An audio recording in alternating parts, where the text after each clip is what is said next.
Ah, it would seem that the investigation is advancing, Holmes. Yesterday's Star said that a suspect is in the hands of the police, a man with a rather sinister reputation. I was about to join you in your optimistic outlook until you informed me that the good news came from the press, Watson. But surely they wouldn't invent the fact that the police are holding a suspect, or the acts that are attributed to him. You will have an exact answer to these 2 questions in less than 50 seconds, Watson. Pardon? Enter, Inspector. Good day. Dear Watson, allow me to introduce Inspector Aberline, Inspector Dr. Watson. Inspector? To what do we owe the honour of your presence, Inspector? I heard that the 2 of you made your way to Whitechapel a few days ago. Your arrival, you are aware, coincides with a very serious affair which our police service is going to great lengths to solve and which is creating strong tensions in the area. Pardon me, but haven't you arrested someone? A certain Leather Apron? Absolutely not. The man who hides behind this name is indeed being actively searched for by the force. Besides, nothing at the moment suggests that he is the Bucks Row murderer. There, you've been enlightened, Watson. Now it is our turn to answer Inspector Aberline's questions. Indeed. I will be brief and precise. Do you intend to investigate this case, or have you already started? It is to be of service to a friend that I went to Whitechapel. We did, out of curiosity, familiarise ourselves with the preliminary reports, and we made our way to the scene of the crime. Our conclusions are slim, as are the clues. Having not been officially appointed by a client, I believe that my intervention in this business will end there. Very well. To be frank, you take the weight off my shoulders by distancing yourself from the case. Our image isn't very good, to say nothing of what the press puts us through. Thus, if overnight they found out that you were on the case, people would turn against us. And they would pester me, overwhelm me, and finally make me out to be responsible for the inevitable failure such a scenario entails. Neither you nor I wish for this to happen. I know that your time is precious, Inspector. I will send you a note regarding my conclusions shortly. With pleasure. Gentlemen? Do you think that he will find the murderer? The chances are slim to non-existent. It is 7 days now, short of a confession from the murderer himself. And you will not go further? You heard the Inspector, Watson. My presence in Whitechapel would hinder, which doesn't mean that we will drop the case. How is that? The Inspector spoke of me, but not of us. It is you, Watson, who will lead the investigation tonight. It is you who will bring to the police station the little note that I will write regarding our conclusions. Despite the late hour, there is nothing to stop you from making inquiries about this famous Leather Apron while you are there.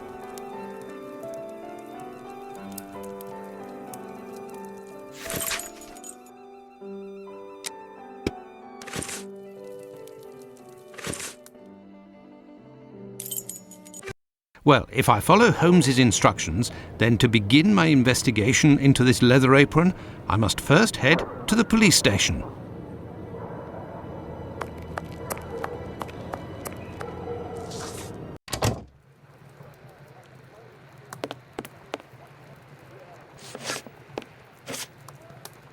Good evening, sir. What do you...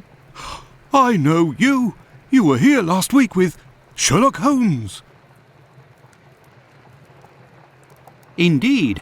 I have come to bring a message from Sherlock Holmes for Inspector Aberline. Very well, I will pass it on. But come to think of it, someone was asking about you recently.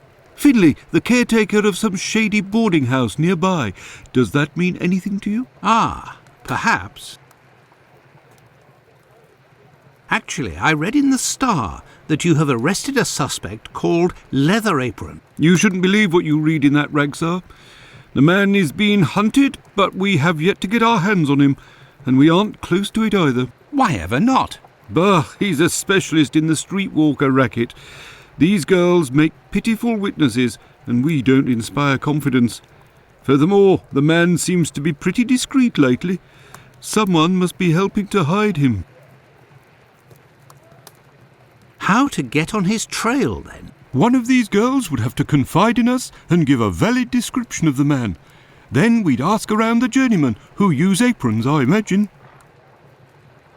Well, goodbye. I must go to Finley's boarding house.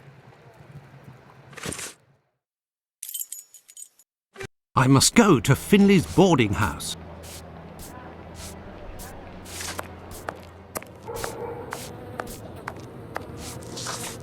Good evening, Finley. Oh, good evening, sir. Aren't you the gentleman who was with the great detective the other time? That is indeed me, Dr. Watson. Tell me, Finley, I was told that you were looking for us at the police station. Indeed, I wanted to thank you for last time, you know. That vagrant has never set foot round mine again. I even found a tenant, one who pays his rent, I mean. You don't seem very happy, but you were lucky to have found a good tenant so quickly. It's just that this man is very strange. He paid several days in advance and I gave him a key to the place. Since then he goes out every night and returns at ungodly hours. I'm sure he goes to visit the ladies, but still, every night. And when he moved in, something must have broken in his case and stank up the stairs in his room for 2 days. I think it was a jar. It must be over there. Tell me, have you heard talk of Leather Apron? By the papers, that's all. This man seems very sinister. Do you know any journeymen who use this type of apron? The slaughterhouse butchers, I believe, but definitely the cobblers. I know one, old Isaac Solomonovich. His workshop is on a small street in the Jewish community, across from the hospital. He's a good man. He can help you. But you know, the people there are very close and don't share much with non-Jews. Thank you, Finley. At your service, sir.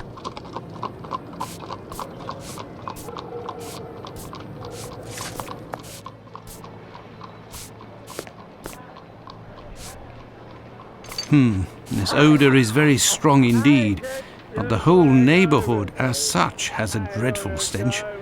Finley might have an idea as to what this jar that contained. What do you want, Doctor?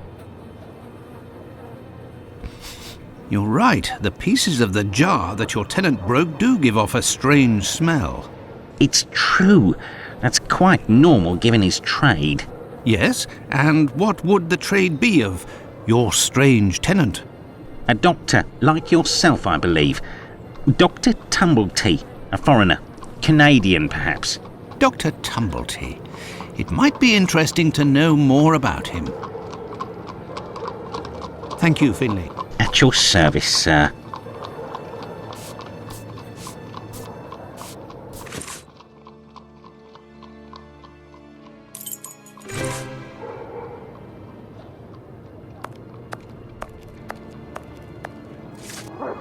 Oh, it's you. I'm coming. Dr. Watson, how are you? Well, and yourself? And how's your uncle? Oh, he sleeps a lot, but he doesn't seem to be suffering. Your medicine has worked wonders. Thank you again. It was the least I could do. I have come to see you about a certain Leather Apron. Have you heard of him? Oh, yes, of course. Terrible things are said about that man. Have you ever come across him? Goodness gracious, no. But I know that he has threatened and taken many girls in my situation. I don't know what more I can say, but Bella will be able to tell you some. Who is Bella? Bella Pullman. She's the landlady of the place where I could take you there if you like. Please do. It's me, it's Lucy. This gentleman would like to speak to Bella. It's the doctor who helped me. I must leave to return to my uncle. Thanks again.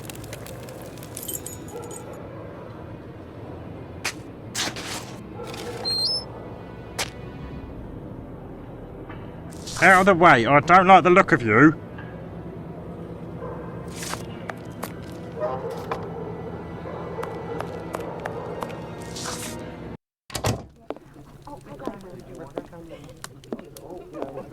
Can I get a refill, please? If you'd be patient, Madam Bella will arrive in a moment. Good evening. I am Dr. Watson.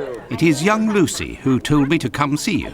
Ah, so you're the Good Samaritan who saved her uncle without asking for anything in return. And now you've come to see me, no doubt, to explain that the poor little thing doesn't belong here, and you will see to her future. Well, if you expect me to let her leave with you... It's not that, ma'am. You should know I am a married man. And why should that matter? I believe there has been a misunderstanding. The reason that Lucy sent me here is that you may be able to give me some information about Leather Apron. Are you a doctor or a constable? I am most certainly a doctor, but I am acting in this matter in a private capacity, and I would like to find this man. Well, if you're able to rid us of him, I'll give you a week's worth of free passes. That man is a thorn in our sides. He spies on the girls in the streets and watches them inside the houses, spying through the windows. And as soon as they're finished with a client, he jumps on them without any warning and forces them to give him their money. I've never seen him, but one of my girls was attacked by this man, and she said that he wore a leather apron and carried a knife. And his face, he has a horrible head with rat's eyes and a deformed mouth. She even said that she knew his name, Pizer, I think. But I don't know where she can be found. Margie, Nutcracker, the girl I'm talking about, could tell you more, but I had to let her go last week. Why did you let Margie go? The poor girl caught a shameful sickness, and the symptoms have attacked her face, if you know what I mean. So I gave her notice, and a little bit to help her along. I don't know where she is now, but she'll certainly be getting treatment at the clinic if she's still in the neighbourhood. Did you speak to the police? What would they do? Who cares about the girls in the streets? Would you have received a visit from another doctor, a stranger by the name of Tumbleton? I'm just like you, Doctor, sworn to secrecy in my profession. But as I've taken a fancy to you, I can tell you that this name is not unknown to me. And if you do me a little favour, it is possible I might remember something about him. What kind of favour must I do for you? You see that man over there? He's a rich artist, a painter, a regular client round here. Well, yesterday, he came and left his cane in the umbrella stand in the hall before going into one of the rooms. Well, when he returned to this room, the cane had disappeared. It's a cane with a massive silver knob. Must be worth a fortune. He threatened to call the police unless he got free services in my establishment for a year. I'll be forced to accept, unwillingly, of course, given the services that he's demanding, unless the cane is found. Did you question the residents regarding the theft? They didn't see anything, and there's not one of them that would risk stealing from a client here. Who was in the room when your weasel of a client was in the chambers? There were a few that came and went, but Mary could tell you better than I can, because she was the one at the counter yesterday. Thank you, ma'am. No problem, my angel.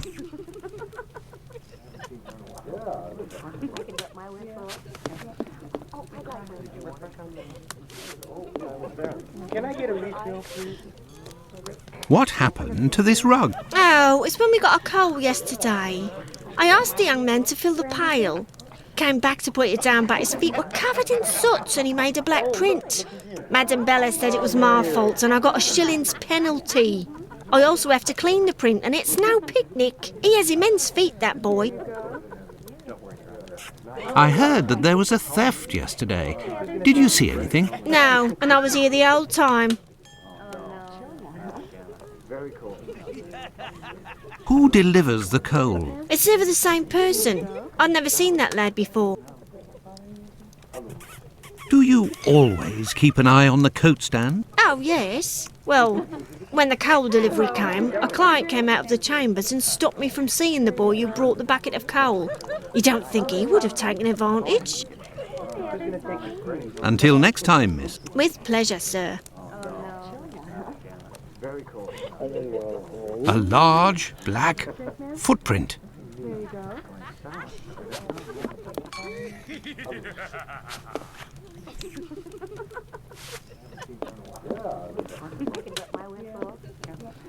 Good evening, sir. Good evening, my dear man.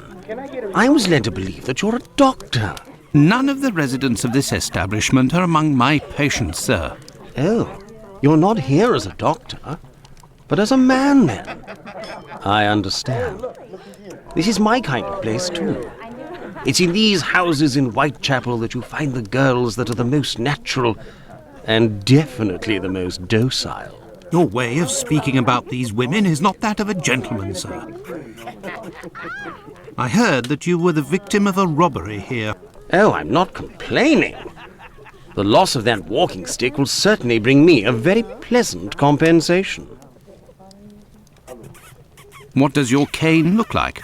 The stick is ebony, about 35 inches long. The round knob is made from chiseled silver with a ring around the middle of the same workmanship, just like the tip, for that matter. If you find it, don't tell a soul. Keep it for yourself. Got it? Well, goodbye, sir. Goodbye, or until next time. And good evening.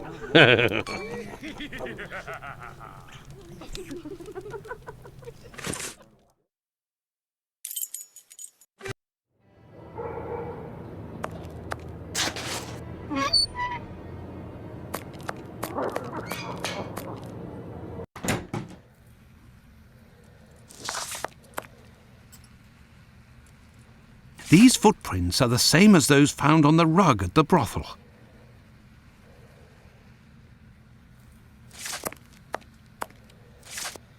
Good evening, Doctor. My name is Dr. Watson. Pleased to meet you. Good evening.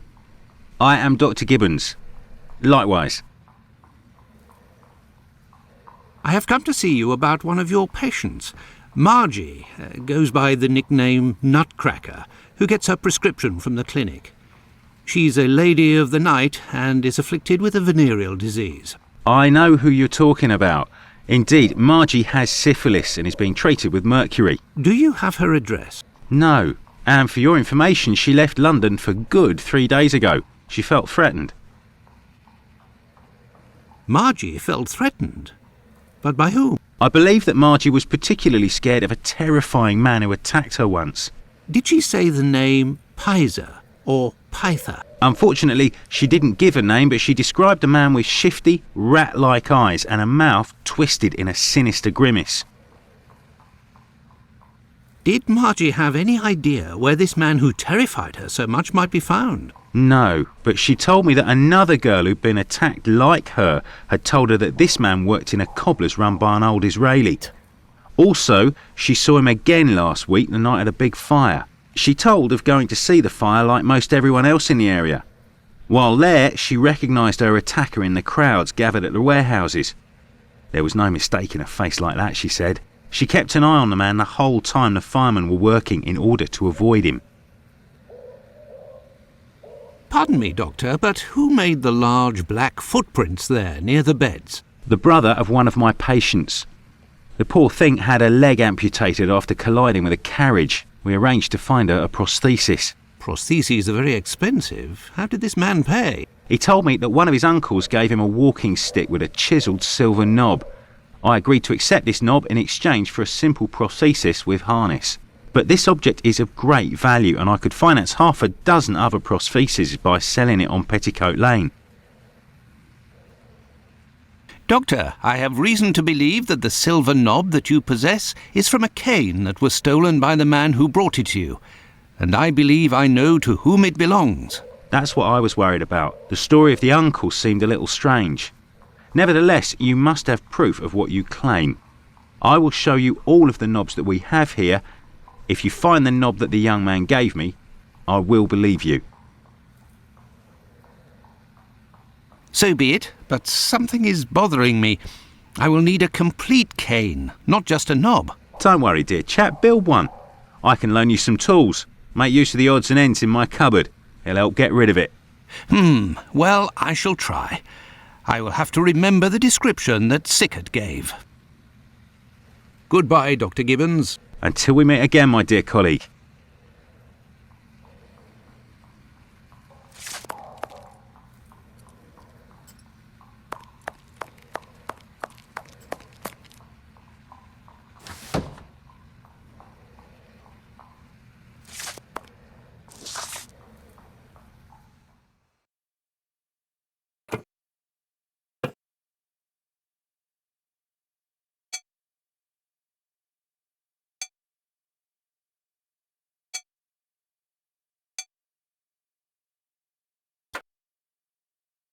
There, all done. Holmes couldn't have done better himself. What can I do for you, my dear colleague?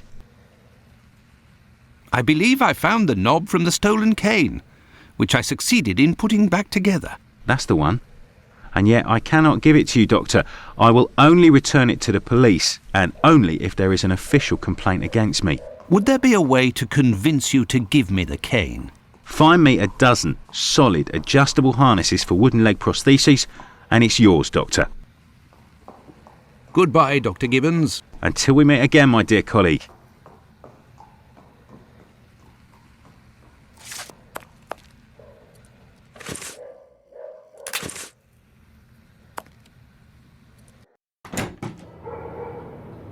This interview with the doctor revealed an important fact.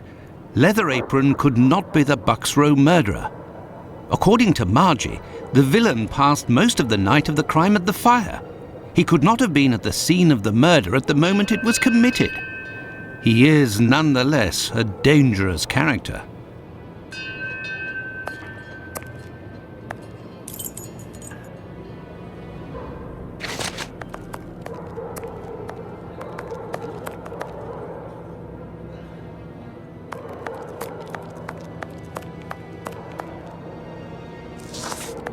A cobbler's shop.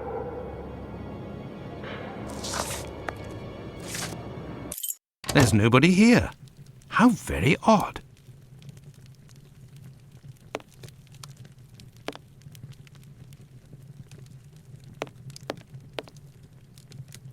I say, these things look like harnesses. Oh my, they are noisy. Good evening, sir. Pardon the interruption. The door was open. I didn't think that I would find anyone working at this hour. Good evening, sir. I didn't hear you come in. Say, those things that made noise, they are really harnesses, aren't they? Yes, horse harnesses. But I must tell you, sir, that the store is normally closed at this hour. That is why I've asked you to return tomorrow. I didn't come about my shoes. I came to speak of a cobbler, perhaps one of your former employees, a man with very particular habits. You aren't with the police by any chance? I'm sorry, but I do not want to speak of anything but shoes with you. I am not a policeman. I am Dr. Watson.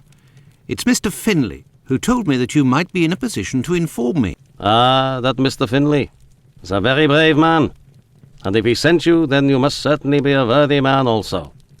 So, Doctor, who is this cobbler with strange habits? The man of whom I speak is called Pizer or Pyther, a man with a frightening face. Do you know him? Yes, John Pizer. He worked here for a while, but he is no longer here. Do you know where I can find him? No, and if you look, you will not find him. Why? Because he is in hiding, Doctor. You see, a week ago, a horrible murder took place in the neighborhood. A rumor circulated that he might have been responsible for this crime. They say he has quarreled with women of certain virtue in the past, if you understand me. Isaac, it is about the Bucks Row case that I have come to see you. I have the certitude and an incontestable witness that Pizer is innocent, at least of this crime, although he has attacked a number of street women. If he doesn't come forward to explain himself to the authorities, he is condemned to hiding and to take the fall for this murder. Furthermore, it will cast suspicions on your community because they must be hiding him. And while the whole police force is hunting for him, they cannot concentrate on the real assassin who roams the streets and, one never knows, may take any one of you any day. If what you say is true, your visit is a godsend to our community, Doctor. I tell you something.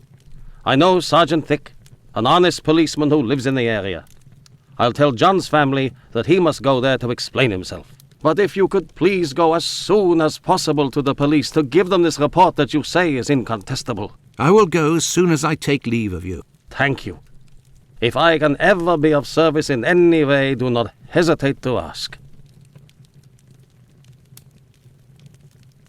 Could we transform your horse harnesses into harnesses for wooden legs? Adjustable harnesses. A good craftsman can do anything, Doctor. And I do believe that's what I am. Come back in a while and it will be done. That will be my thanks for what you have done. I shall return later. At your convenience, sir. I am spent. I would like to return home. But I promised to go to the police as soon as I could. Now then, let's go to the police station.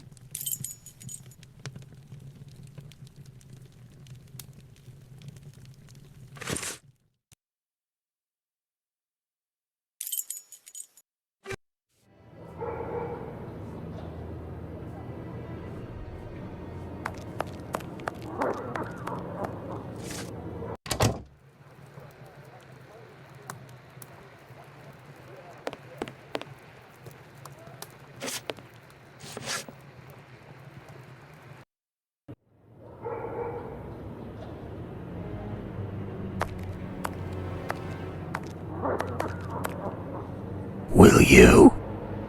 Yes. Hey, Doctor, you seem tired. Were you wandering the darker parts of Whitechapel all night? You could say that.